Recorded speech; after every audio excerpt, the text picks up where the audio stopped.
Buenos días, soy Don Jaf. Los cristianos tenemos la conciencia de haber sido llamados, elegidos por Dios. La oración de hoy se titula precisamente así, los elegidos. Y además sabemos que Jesús es el camino, porque cuando nos llama nos dice sencillamente, seguidme. Jesús, nos ponemos en tu presencia para hacer este rato de oración, hacemos un acto de fe. Creo que estás aquí, creo que me ves, que me oyes, que me hablas, que me amas. Que todo lo que me dices mira en esa dirección. Está pensado para que me ayude a mí ahora a quererte un poco más. Jesús, hoy empezamos la oración en el río Jordán, cuando te acercaste para ser bautizado por tu primo Juan el Bautista.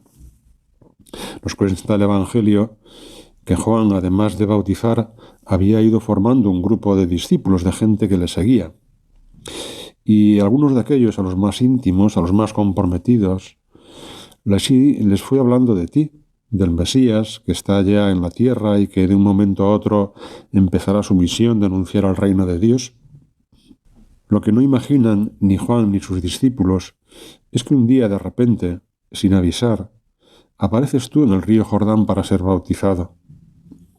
Evidentemente tú no necesitas aquel bautismo de Juan, que es un bautismo de conversión, de penitencia, pero en los planes de Dios está que sí, que te acerques allí a aquel bautismo y lo haces, porque siempre estás intentando cumplir la voluntad de Dios, siempre cumples la voluntad de Dios.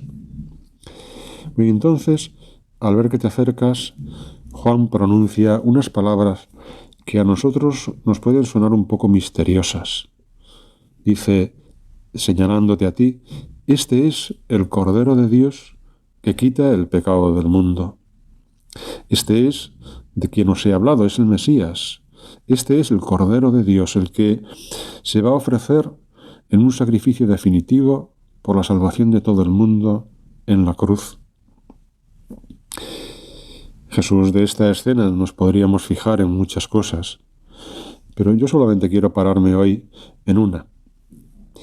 Os voy a leer el texto de San Juan porque creo que es muy bonito. Dice, al día siguiente estaba Juan con dos de sus discípulos y fijándose en Jesús que pasaba, dice, este es el Cordero de Dios.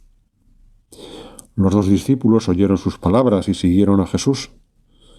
Jesús se volvió y al ver que lo seguían les preguntó, ¿qué buscáis? Ellos contestaron, Rabí, que significa maestro, ¿dónde vives? Él les dijo, venid y veréis.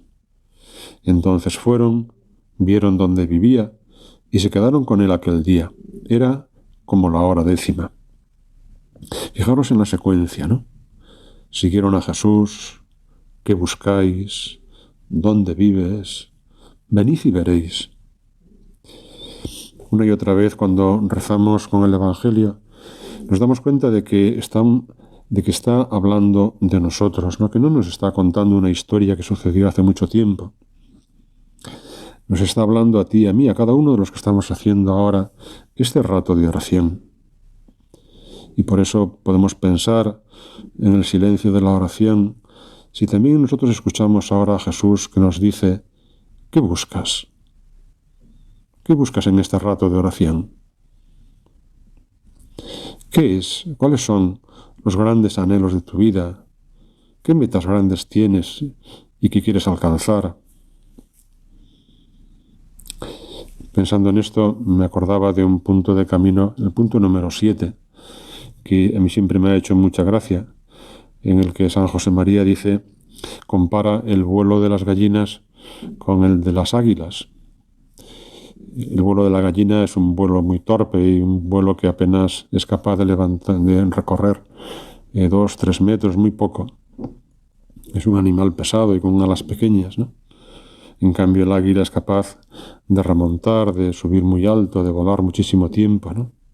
No vueles como un ave de corral, cuando puedes subir como las águilas. Cuando pensamos en ese que buscas, no nos podemos quedar en planteamientos pequeños, en planteamientos de ave de corral. ¿qué buscáis? ¿Qué buscas? Y la respuesta tan sencilla y tan luminosa de Jesús: venid y veréis, porque yo soy el camino y la verdad y la vida. Ojalá que en este rato de oración escuchemos tú y yo una vez más estas palabras: venid y veréis. En estas líneas encontramos una de las claves más importantes de la vida cristiana. Siguieron a Jesús, que buscáis, donde vives, venid y veréis. Nos marca por dónde tenemos que ir adelante. Jesús, han pasado unas semanas desde aquel encuentro, aquel primer encuentro con aquellos discípulos en el Jordán, y ahora te encontramos en el norte, en Galilea, en la ribera del lago de Genesaret, y allí vuelves a encontrarte con Pedro, con Andrés, con Juan. Para ellos, aquella mañana es un día más de trabajo. Están allí, en la orilla del lago, limpiando la barca, arreglando cosas, las redes, preparándose para pescar. Y de repente te ven acercarte y les da un vuelco el corazón. Y es Jesús de Nazaret, es el Jesús que hemos conocido en el Jordán. Y corren a saludarte y los imagino contándote cómo han ido las cosas desde aquellos días, desde aquel día que os conocisteis, que estuvisteis juntos. Y ellos te presentan a Zebedeo, el padre de Santiago y Juan, y seguramente pues os sentáis en la barca un rato a charlar y quizá también a comer algo que su madre había preparado. Y el Evangelio, como sabéis, siempre es muy parco en detalles, no explica los pormenores de cómo fue aquel encuentro. Solo dice que Jesús se dirige a aquellos pescadores y les dice: venid en pos de mí y os haré pescadores de hombres. Seguramente a muchos os sonará una serie de televisión, se llama The Chosen, Los Elegidos. Es una serie que se ha difundido muchísimo por internet y ahora también por televisión. Es una serie que nos acerca a la vida de Jesús, pero de una forma muy original, a través de los elegidos, de esos personajes, muchos que aparecen en el Evangelio y que va recreando, ¿no? Recreando sus vidas, imaginando lo que sucede, rellenando tantos huecos, ¿no? que en el Evangelio, lógicamente, no aparecen con detalle. Y lo hace, pues no de una manera fantástica o incoherente, sino que pues con sencillez, con mucho sentido común, y en un tono siempre muy simpático, amable, incluso a veces divertido. Y la serie es fiel, es muy fiel al Evangelio y está hecha con mucha delicadeza y con respeto, ¿no? Pero como es lógico, inventa y recrea muchísimas cosas que no aparecen en el texto. A mí me gusta cómo lo hace y pienso que ayuda a meterse en la vida de Jesús y a conocerlo mejor y también a quererlo más. No me acordaba de esta serie a propósito de lo que estábamos meditando. Ese día que Jesús aparece en la ribera del mar de Galilea y llama a los apóstoles. El Evangelio lo cuenta en 4 líneas, pero seguro que pasan muchas más cosas. Y cosas que le dan a aquel encuentro un tono amable, entrañable, lleno de cariño, con ese trato de Jesús íntimo, ¿no? Con los elegidos, con los apóstoles. Y entonces, pues eso nos sugiere que también nosotros tenemos que, con libertad, aprender a rellenar el Evangelio, ¿no? Hacer oración rellenando el Evangelio, imaginando esas escenas con más detalle. Pero volvemos contigo, Señor, con Jesús, al hilo de la oración, ¿no? Y volvemos para fijarnos en cómo llamas a los apóstoles. Solo les dices: venid en pos de mí. En otras ocasiones lo resumes todavía más, en una sola palabra: sígueme. ¿Cuántas cosas encierra esa palabra? Sígueme. Sigue a Jesús. Toda una vida se puede resumir así. Seguir a Jesús. Ahí está todo. Jesús, me doy cuenta de que esto no es la historia de aquellos pescadores de Galilea, sino que también es mi historia. Porque una vez más, te acercas a mí en este rato de oración y me dices al oído, sígueme, sígueme. Si os fijáis, podemos unir esta llamada de Jesús con lo que decíamos antes, recordábamos antes de la escena del Jordán. Sígueme, ven y verás. Es algo muy sencillo, pero muy profundo, ¿no?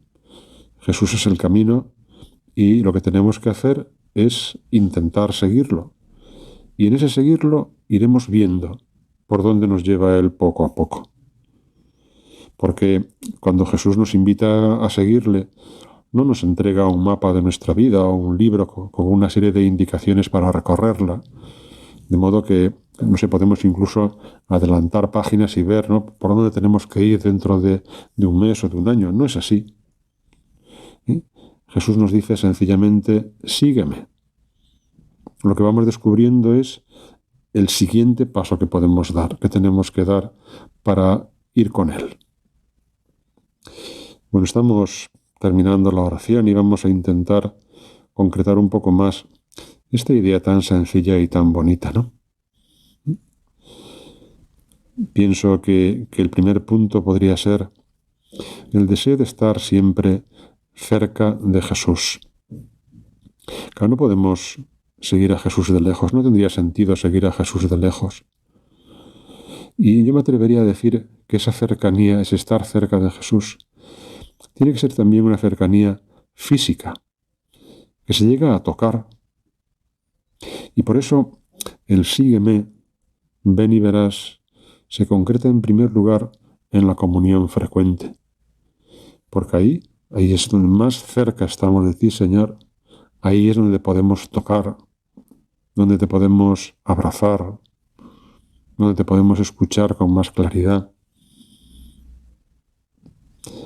Ese estar cerca de Jesús también tiene otra concreción muy sencilla en acudir al sagrario, a ese lugar donde Jesús está realmente escondido por amor a nosotros.